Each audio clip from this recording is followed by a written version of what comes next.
AITA for telling my wife she's fucking wrong and that my mom is right. I have been married to my wife for 5 years and we're struggling financially after I lost my job 3 months ago. My mom visited and offered advice on saving money, which my wife initially agreed to. When my mom presented a spreadsheet of our expenses, my wife reacted poorly, claiming my mom's methods were outdated. I tried to explain, but after arguing, I lost my patience and told my wife she was fucking wrong. Now she hasn't spoken to me much since. I, 35M, have been married to my wife, 32F, for 5 years, and we've been struggling financially for the past few months. I lost my job about 3 months ago, and while I found part-time work, it doesn't pay nearly as much as before. We've had to cut back on a lot of things, but it feels like no matter what we do, we're still living paycheck to paycheck and even pulling from savings. Recently, my mom, 65F, came over to visit, and she noticed how stressed I was about the money situation. She offered some advice on how we could save money. Things like cutting down on takeout, meal prepping to avoid buying groceries multiple times a week, and switching to cheaper brands. My mom has always been frugal, especially when she was raising me and my siblings on a tight budget. I thought it made sense, especially since we're really trying to save wherever we can. I asked if she was willing to go through our spending and show where we could cut down. My wife agreed with this. She made a whole spreadsheet about our spending, and we are spending way too much on fun stuff. We don't need Starbucks every day, and so on. It also became apparent that most of the fun spending was my wife. To be honest, my wife didn't take the breakdown well and started arguing with my mom that her spreadsheet was wrong. She said that my mom's way of doing things is outdated and doesn't work for us. She doesn't want to give up buying organic produce, and she likes having variety in what we eat each week. I tried to explain that we need to make some sacrifices if we want to get out of this financial hole, but she kept insisting that things weren't as bad as I was making them out to be, and that we just needed to ride it out. My mom left at this point, and we were still arguing, and she told me she can't give up her takeout. She also went on about my mom being wrong. That's when I lost my patience and said, "You're of *****ing wrong. My mom is right. She managed to raise 3 kids on one income, and we can't even cut back on groceries for a few months." My wife got really upset, saying I am being a huge jerk for whining with my mom and that my mom is outdated. She's barely spoken to me since, and now I'm wondering if I went too far. But the way I see it, we need to be realistic about our situation, and my mom's advice could actually help us get back on track. Relevant comments. Commenter, NTA. Your wife agreed to go through your budget with your mom. Your mom took the time and effort to review things, and then it sounds like your wife was very rude and dismissive. As far as I know, math hasn't changed that much in the last 30 years, so it's not clear how your mom's views are outdated. OP, you are right. The math didn't change. The solution is simple, even if it unpleasant for a bit. Commenter, she was fine with your mom's help until it showed where the money is really going. Most of us have been in your shoes one time or another. Tightening up the financial belt is hard, but you do what you have to do to get by. In my experience, after living with less, you actually prefer it. If we get takeout, it's a treat. And planning meals ahead saves a lot of money. Good luck, OP. This is how I do it. I just assumed she only got takeout as special treats. Other stuff as treats, but that spreadsheet made it clear that's not he. Case commenter. I am actually shocked she doesn't hate takeout, since it seems she gets it every other day. The person you marry is the most important financial decision of your life. I would be furious if I was struggling to bring in money and my spouse was wasting money on takeout. I was financially abused by my husband. What your wife is doing also was done to me. Story 2.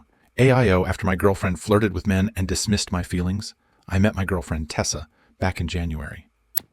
We clicked instantly and fell in love with each other. Our relationship has been going very well. After months of discussion, she moved into my apartment 3 weeks ago. Tessa is beautiful and gets hit on by men often. Although she enjoys the attention, it rarely bothers me. I like seeing her happy, and she deserves the compliments. We met some friends at a bar last night. Tessa and I were affectionate, and everyone had a good time. At the table next to ours was a group of men around our age. They started conversing with us, and I left to use the restroom. I grabbed another drink after and returned to our group. This is when I feel that she crossed a line. She chatted with those men and stood by their table. They flirted with her, and she flirted back. One of them commented on her body. She teased him, and they gave each other playful shoves. Our friends looked at me, and I was embarrassed. I approached Tessa and wrapped my arms around her. She kissed me and continued talking to him. I held her. His advances stopped, and she started slow dancing with me like nothing happened.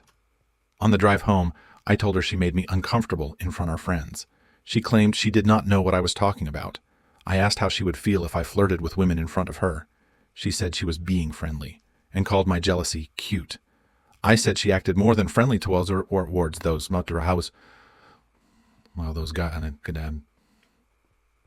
guys. She told me I need to get used to guys hitting on her. She said I have nothing to worry about because she loves me, and I am her forever partner. Am I stressing over nothing? I found Tessa's behavior at the bar inappropriate. She slept with other men after we started dating, but before we put a title on our relationship. I am afraid that has made me insecure. I love her very much and do not want to be a controlling partner. This was our first argument in some time, but it left a bad taste in my mouth. Edit. This post has gotten much more attention than I anticipated. Please allow me to clear some things up. Tessa and I dated casually for the first month. During that time, she slept with 2 guys, and I slept with another woman. We agreed to become exclusive after 5 weeks and fell in love during the following months. Last night aside, this has been a wonderful, healthy relationship. We are affectionate all the time. We get intimate almost every day. We communicate well, and she has never dismissed my feelings before. We share mutual friends, including 2 guys who I met in grade school and trust with my life.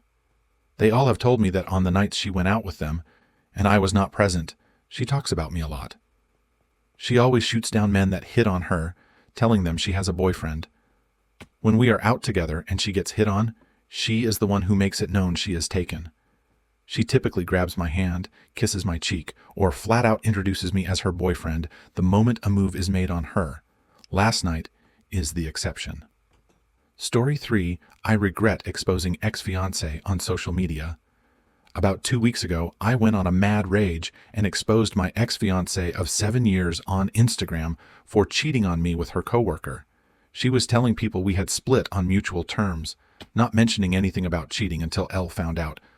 A week after the breakup, when I went through her device one night, she didn't come home and saw her location at the other guy's place and search history regarding cheating. We broke up because the relationship had run its course, and I accepted that since I felt the same, even though I wanted to work on it, and we were going to work on it. But the entire time she was having an emotional affair with another man.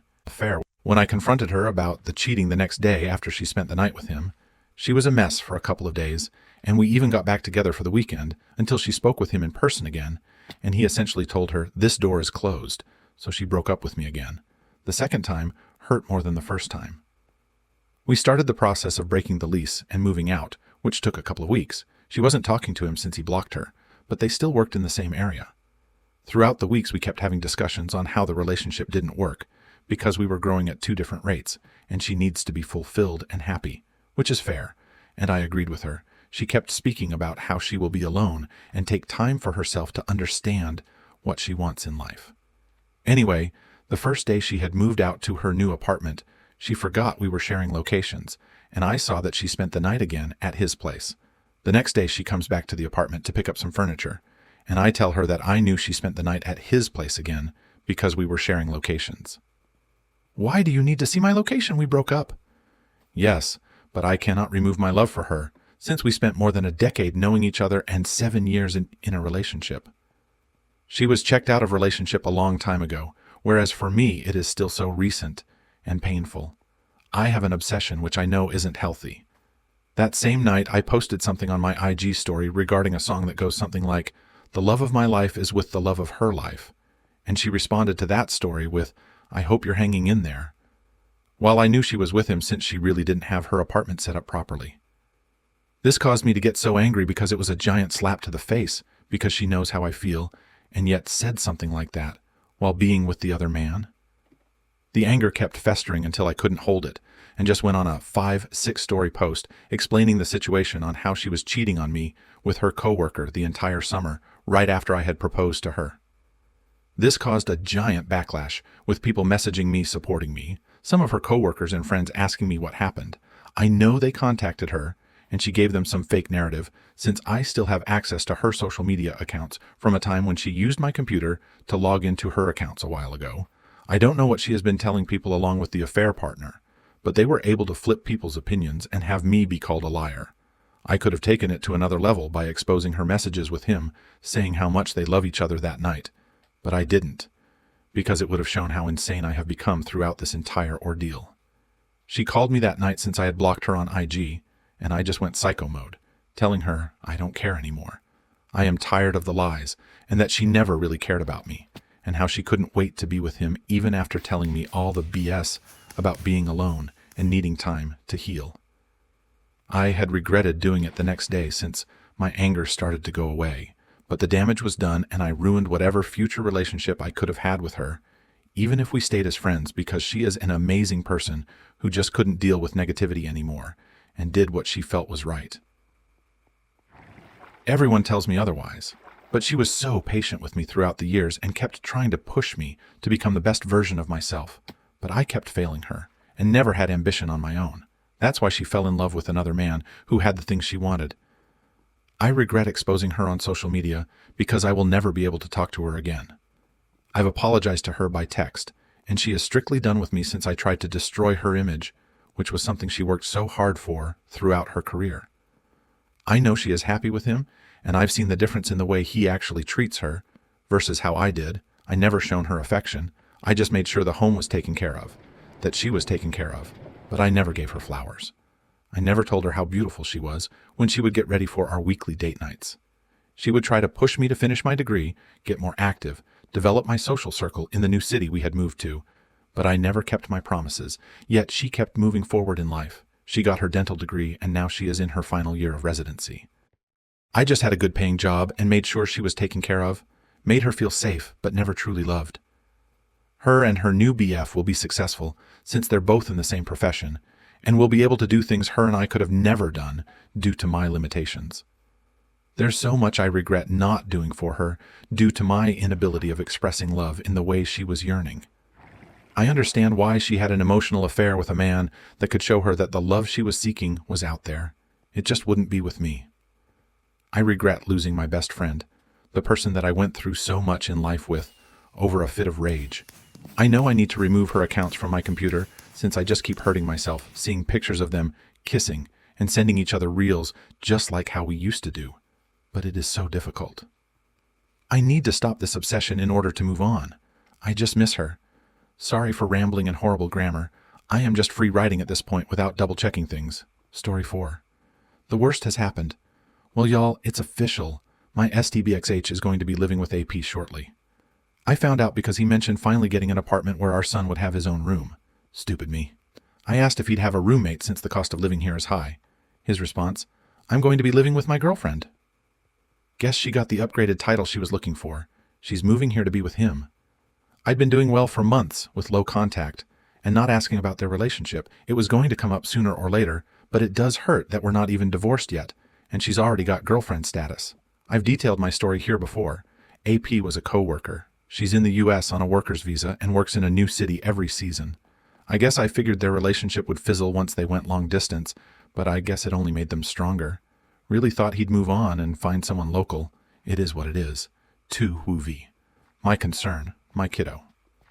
Long story short, STBXH claims I should put my feelings aside for the sake of our son and meet AP. I said hell no, and I will never give them the satisfaction. Plus, I'll never co-sign what they did in front of my son's eyes. Ever. He kept twisting the knife he so kindly put in my back when I found out about the affair, even further when he said AP is going to be part of his life for a long time, and they are in it for the long haul. He made it a point to keep repeating that. I know I can't control this and won't for my own sanity, but I was upset on the phone and asked if he could please not have our son around her because he's young and won't understand what's going on. He kept saying no and that I needed to move on. D-Day was about 6 months ago. I mentioned how it's crazy that he's so loyal to someone he just met less than a year ago, but he's so willing to disrespect his wife partner of over a decade. His response? That's the part that sucks, huh? I hate this whole thing so much. I can't believe my kid will now have to witness this stupidity. I also fear my STBX will marry AP to get her a green card, and that will confuse my kiddo even more. I could be wrong, but IDK how else she would stay with him permanently. He said he'd never get married again when I first filed, but his tune seems to be changing. Now he just says, it's too early to tell. I bet. Relevant comments. Commenter, nah, she's just using him to get a green card. And try not to show any emotions when you talk to him, just be indifferent. He's an ass, and you deserve better. OP, I think so too. And as mean as it sounds, I hope she is using him. He deserves it, after the immense pain he's put me and my family through. Indifference is definitely the goal. Commenter, this man is not your friend. Stop trying to act like he is. You are in way too much contact with him. Cheating is emotional abuse. You're having conversations with your abuser. Of course they're hurtful. Reduce contact with him to only text messages. These leave a record that are directly about the child, and or use a parenting app for communication and scheduling. Do child drop-offs and pickups in a public parking lot, so you don't have to go onto each other's property. This is not extreme. This is going ultra-low contact, which is what you need to heal from your trauma and be able to move on. Thank you for sticking around until the end. If you liked our videos, please remember to like, share, and subscribe to keep up with our latest content. Have a wonderful day.